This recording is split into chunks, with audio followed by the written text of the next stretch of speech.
Saya mencoba bacakan Romawi 2, keputusan kesimpulan. Panja pengangkatan guru dan tenaga pendidikan honorer menjadi ASN, Komisi 10 DPR RI menyampaikan apresiasi kepada Dr. Insinyur Haji Isra Nur MSI, kemudian Bapak Christian Sohilait ST MSI, pada Dr. Haji Tabrani,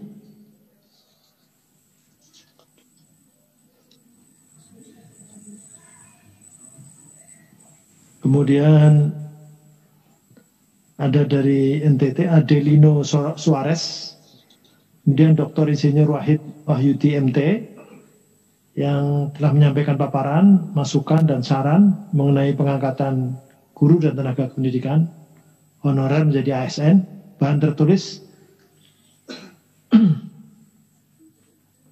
ada yang belum menyampaikan ya? Ada yang belum menyampaikan secara tertulis mungkin dari mana ya? Ada yang belum tertulis? Oh, sudah semua ya? Ini tulisannya belum tersampaikan ya? Sudah ya? Bahan tertulis sudah tersampaikan semua, sudah terlampir ya. Ini harus ya, bahan tertulis terlampir. Antara lain ini singkatan. Sekali lagi apa yang sudah disampaikan ini menjadi bahan yang tidak terpisahkan dari laporan ini.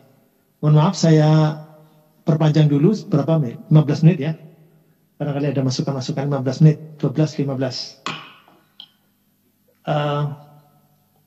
Dari Pak Gubernur ini menyampaikan antara lain sudah ada sosialisasi yang disampaikan pemerintah pusat kepada pemerintah daerah terkait dengan skema penganggaran untuk membiayai gaji dan tunjangan ASN yang diangkat melalui program 1 juta P3K, akan tapi sampai saat ini belum mendapatkan aturan legal formal. Kemudian yang B, berharap ada perlakuan khusus dalam seleksi P3K, terutama terhadap guru yang lama mengabdi dan terbatas dalam akses informasi dan teknologi. Kemudian yang C, mengusulkan ada komponen atau variabel kesejahteraan guru yang akan ditugaskan ke daerah 3T. Ini nanti kelengkapannya yang tertulis. Kemudian yang dari Papua, Pak Christian Sohilait, STMT ini, menyampaikan antara lain, yang pertama, tata kelola pendidikan pemerintah pusat dan pemerintah daerah masih sedikit terhambat dengan adanya dualisme implementasi undang-undang di Provinsi Papua. Provinsi Papua mengacu pada Undang-Undang 21 tahun 2001 tentang otonomi khusus Papua, dan pemerintah pusat mengacu pada Undang-Undang 23 tahun 2014 tentang pemerintah daerah. Sehingga dalam perencanaan dan penganggaran pendidikan sering kurang sinkron ketika dikonsultasikan ke Depdagri maupun ke Kementerian Keuangan. Ini sarinya begitu kira-kira. Kalau nanti ada yang nggak pas bisa disampaikan redaksinya Pak. Kemudian selanjutnya sampai saat ini belum ada informasi kebijakan yang secara jelas mengenai anggaran untuk pembayaran gaji guru honorer yang akan diangkat menjadi P3K. Yang ketiga, dalam pengangkatan guru ASN, semua penyandang disabilitas disatukan, tidak ada pengecualian. Dinas Pendidikan belum menyediakan fasilitas khusus untuk penyandang disabilitas di Papua. Ini informasinya begitu. Kemudian yang ketiga, Dr. H. Tabrani, MPD, Kepala Dinas Pendidikan Provinsi Banten, menyampaikan antara lain, A, mendorong pemerintah untuk membuat mekanisme dan regulasi secara tertulis tentang skema anggaran yang jelas untuk pengangkatan P3K dan dilakukan sosialisasi lebih awal ke pemerintah daerah. B, masih ada GTK honorer K1 yang masih belum diangkat menjadi ASN. Ini informasi ya. Karena kalau di Komisi 10 K1 sudah selesai Pak, tinggal K2. K2 itu yang 348.000 dan sudah terselesaikan 6.000 untuk ASN, kemudian 34.000 P3K, sehingga masih sudah terkurangi, tapi bukan K1. K1 informasinya di sini sudah jadi ASN semua. Kalau ada ini berarti temuan baru, nanti kami butuh mungkin data lebih rincinya. Kemudian yang selanjutnya ada sekitar 7.000 guru honorer di sekolah dengan kebutuhan sekitar 11.000. Maksudnya apa ini?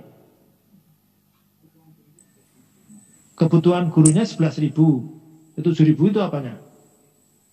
Yang tersedia 7.000. Yang sudah diisi oleh non-PNS 7.000. Kemudian yang diajukan cuman berapa ya Pak? Yang diajukan menjadi guru honor di sekolah negeri. Oh, 7.000 guru honor di sekolah negeri. Redaksinya begini, ada sekitar 7.000 guru honor di sekolah negeri dan 16.000 di sekolah swasta. Namun hanya mengajukan 1.300. 1.300 ya? Jadi ini informasinya begitu. 7.000 di sekolah negeri. Kemudian berapa lagi di sekolah swasta? 16.000 di sekolah swasta. Kemudian mengajukan untuk P3K 1.300. Nah, begitu kira-kira.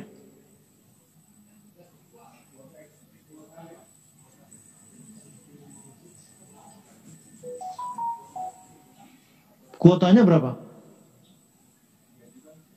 Yang diajukan 1.000. Itu disetujui semua sebagai kuota. Ya, 1.300 ya. Tapi sesungguhnya butuhnya berapa? 11.000. 11.000. Jadi 11.000 tetapi hanya mengajukan 1.300. Ya, karena tadi kemampuan keuangan. Soal kejelasan anggaran tadi kita betul, masih ragu-ragu. Ya sama, Kabupaten Bekasi juga begitu. Butuhnya 8.000 hanya mengajukan 500 karena analisa beban kerja. Begitu kan ya Pak? Sehingga APBD tidak mungkin. Nah makanya nanti semakin jelas nanti. Kemudian yang D, perlu ada formula agar guru yang terseleksi tetap terjaga kualitasnya. Begitu maksudnya. Begitu ya Pak? Nah itu kemudian Pak dari NTT, Adelino Suarez, Kabid GTK, Dinas Pendidikan dan Kebudayaan Provinsi NTT menyampaikan antara lain A. Koordinasi dengan pemerintah dilakukan dengan cukup efektif baik dengan Kemendikbud, Kemenpan RB, BKN dan BKD. Khusus untuk P3K melakukan rapat koordinasi pada bulan Desember tahun 2020. B. Pemprov NTT sudah mengirimkan usulan P3K sebanyak 9.885, namun menyayangkan belum terakomodirnya tenaga pendidikan dan guru agama dalam formasi seleksi P3K tahun 2021. Usulan 9.800 ini sudah dipenuhi semua enggak ya? Pak? Baru 64%. Wah. Itu Barat? Dari data yang kita peroleh dari Kementerian Pendidikan dan Kebudayaan baru 64%. Jadi masih kosong 36%. Oh. Ini 9.885 itu diajukan semua menjadi P3K? Ya, tepat sekali. Oke. Yang C, mendapatkan informasi secara lisan untuk rekrutmen P3K 2021 dibiayai oleh pemerintah pusat. Berharap agar tunjangannya juga mendapatkan dukungan. Informasi tapi lisan, betul. D, penekanan kembali kepada hal afirmasi di daerah-daerah untuk guru-guru yang aman dan pengabdian lebih lama untuk menjadi prioritas pengangkatan P3K. Kemudian yang E, belum menemukan formasi khusus untuk penyandang disabilitas dalam seleksi P3K tahun 2021. Ini NTT begitu. Begitu ya Pak Suarez? Betul Pak. Kemudian selanjutnya dari Dr. Insinyur Wahid Wahyudi MT, Kepala Dinas Pendidikan Provinsi Jawa Timur, menyampaikan antara lain A. Meminta pengelolaan pengangkatan P3K disesuaikan dengan kebutuhan di daerah dan kepastian anggaran pengangkatan. B. Telah mengirimkan usulan sebanyak 14.223 formasi P3K. C. Proses pengangkatan P3K untuk guru honorer agar ditempatkan di sekolah asal atau induk baik sekolah negeri maupun swasta. D. Pengangkatan guru honorer memprioritaskan yang sudah memiliki sertifikasi pendidik. E. Mengusulkan untuk perekrutan guru agama dan guru bahasa daerah dan mengakomodir tenaga kependidikan.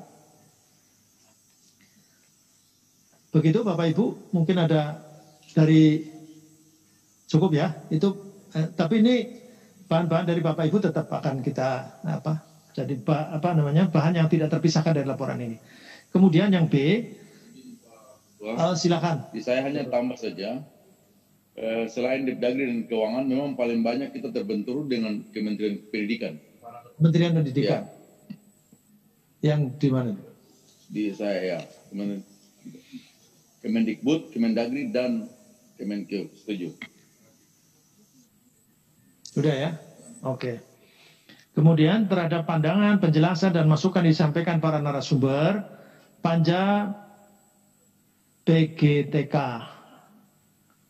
Panja Guru dan Tenaga Kependidikan Honorer, ASN, pengangkatan guru dan tenaga pendidikan honorer menjadi ASN, Komisi 10 DPR RI menyampaikan pandangan antara lain. 1. Panja PGTKH ASN Komisi 10 DPR RI mendesak pemerintah untuk memberikan sosialisasi dan pemberitahuan secara tertulis yang disampaikan pemerintah pusat kepada pemerintah daerah terkait dengan skema penganggaran untuk membiayai gaji dan tunjangan ASN yang diangkat melalui program 1 juta P3K serta melakukan sinkronisasi peraturan perundang-undangan yang terkait.